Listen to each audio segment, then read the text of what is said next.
Hey everybody, it's been a while since I made a video. Yes, I'm bald. Um, I just got tired of cutting my hair, uh, and I was having really bad headaches, so I just whacked it off. I'm usually bald anyway. I don't know if people know it or not, but I'm usually bald. Um, I don't want to talk about the hurricane or nothing like that. We're still in bad shape. Um, we're still in a motel. Still no help from the government. Um, was wondering why we wouldn't get no help from the government, and we kind of figured it out. We had Trump support signs in our yard, and every time FEMA come out, they said no. There wasn't nothing they could do. So we're right where we were uh, when Helene come and destroyed our lives. So, but I don't want to talk about that. I met some people around here that have been mixed up with law enforcement. Either they've been locked up, they've been arrested, naturally, uh, which that's what locked up is. But anyway, some of it's been DUI. And it reminded me of something. A lot of them sit there and said, hey, you know what? Uh, I mean, you're going to have to excuse my pants being right there. I don't feel like moving them.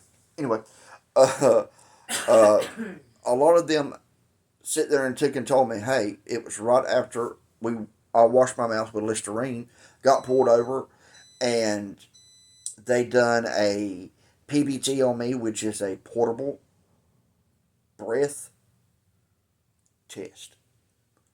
It's the one uh, looks like a straw. You blow in it till you hear it go click, and then it will read the alcohol that is on your breath.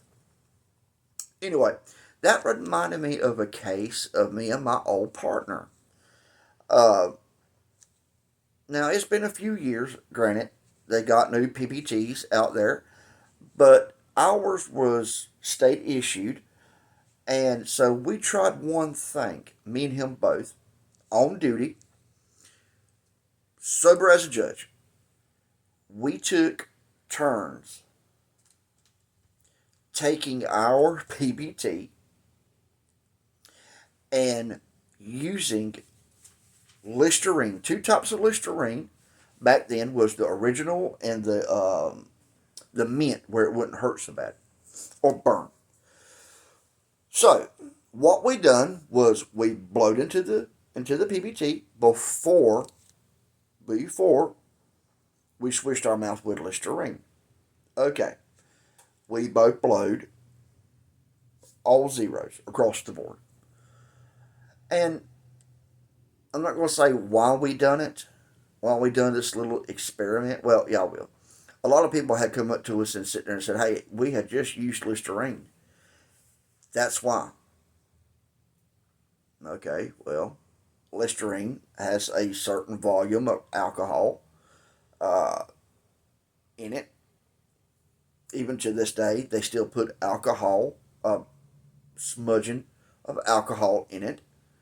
That's why they tell you don't drink it or you could get drunk. Don't swallow it or you could get drunk.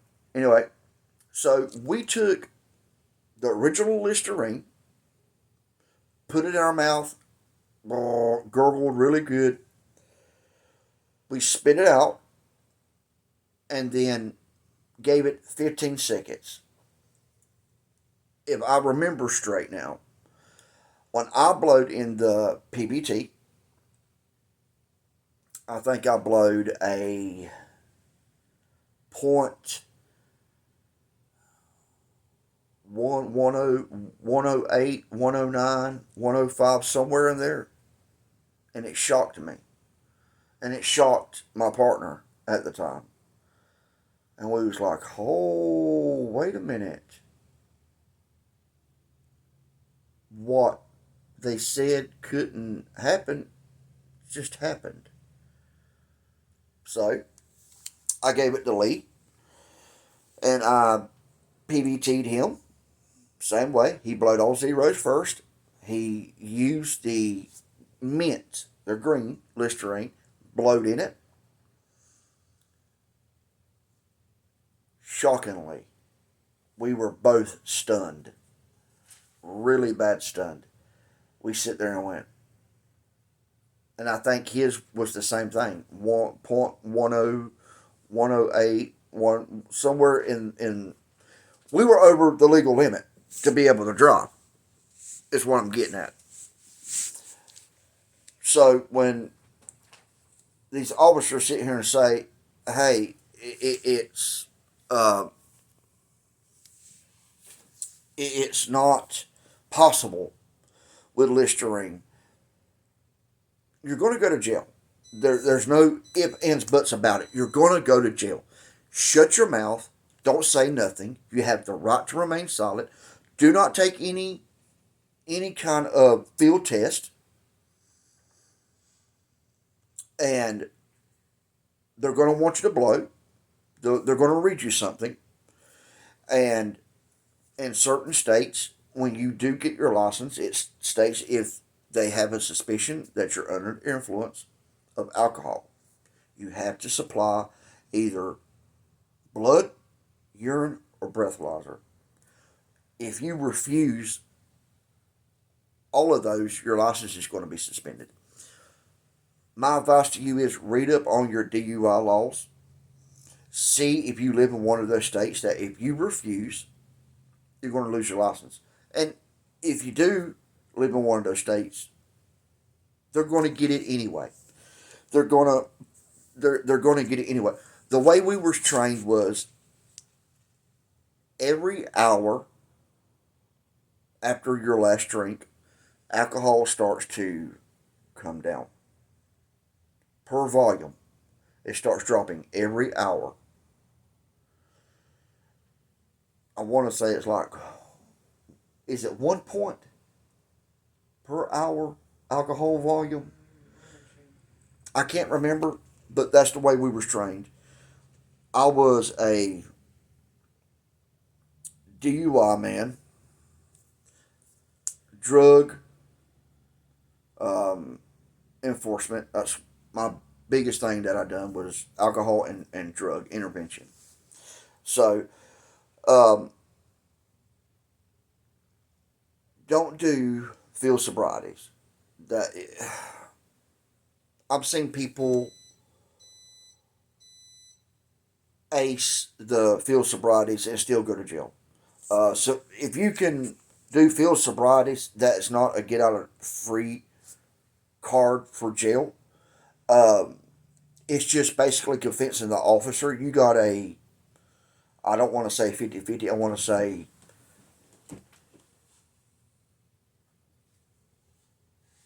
10-50 shot that you're not going to go to jail because that is just proven to him. You're trying to prove to the officer that you're not drunk. Um, and on top of that, it helps build his case against you in court. Uh, because all of it's going to be recorded, audio and video. Uh, I've seen people get in my car in the back after I arrested them and they spill their guts, thinking, hey, you know what? This is a free zone. The camera points this way. Well, guess what? There's cameras hidden and audio mics all through those cars. Even back then, and I'm talking about what, honey? 5-6 years ago Yeah. was the last time I was a police officer Yeah. or law enforcement at all. It was about 5 or 6 years ago. Was not long. Uh, my car was. I would tell her, if you call me and it's something private we need to talk about, I'll pull over and I'll get out. Don't start just, hey, guess what happened, or I got a spot on my left butt cheek. You don't want to do that because it's being recorded. It just is. Uh, if you're in the back of a car, or what's the thing the truck drivers say? I ain't got no pennies on. yeah, or if your wife is calling and she sits there, yeah, guess what, honey, I have no pennies on. You don't want everybody to know that, and they're going to know it. Supervisors, lieutenants, captains, colonels, Everybody's gonna know your they're wife. going to know that your wife don't have no pennies on at that certain time, a certain day. Uh, there's no avoiding it. So it usually records 24/7 in these cars. It never stops. Uh, so when you get in the back of a car, just shut up. Enjoy. Well, I'm not going to say enjoy the ride, but uh, just kick back. Try to I relax. highly doubt you're gonna enjoy Keep the ride. your cool. Don't worry about it. Go through the process. Yes, sir. Yes, ma'am. No, ma'am. The more you cooperate by letting them handcuff you, letting them search you, just common courtesy. Yes, sir. No, sir. Not cussing at them. The more you the more you act like an adult, the less charges you're going to get because um, they can stack it up on you. You be a butthole to them, they're going to stack it up on you. I mean, even if they got you like this, a lot of times they want you to put your hands together like you're praying, or like that, to put cups on. Even if you go like that just to, hey, now you got a resisting charge. So they can really stack it up on you Don't if act like they that. want to. So just go along with it. There's nothing you can do right then. I promise you. I promise you.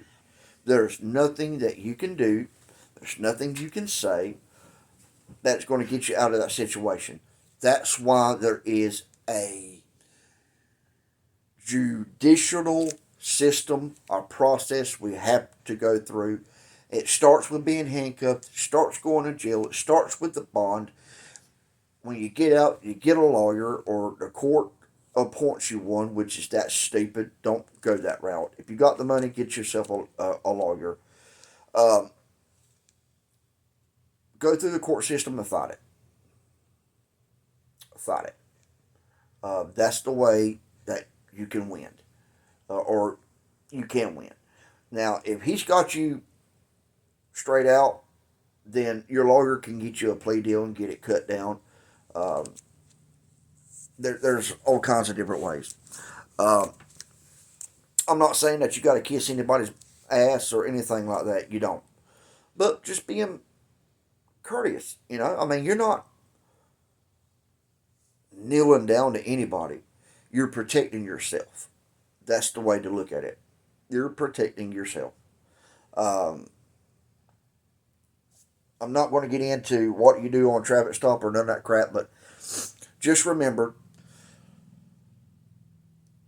if a police officer, a deputy, trooper, anybody wants you to go to his car to have a conversation, it is so he could get you in a quiet place where the audio can pick up really good and where the camera can pick up really good.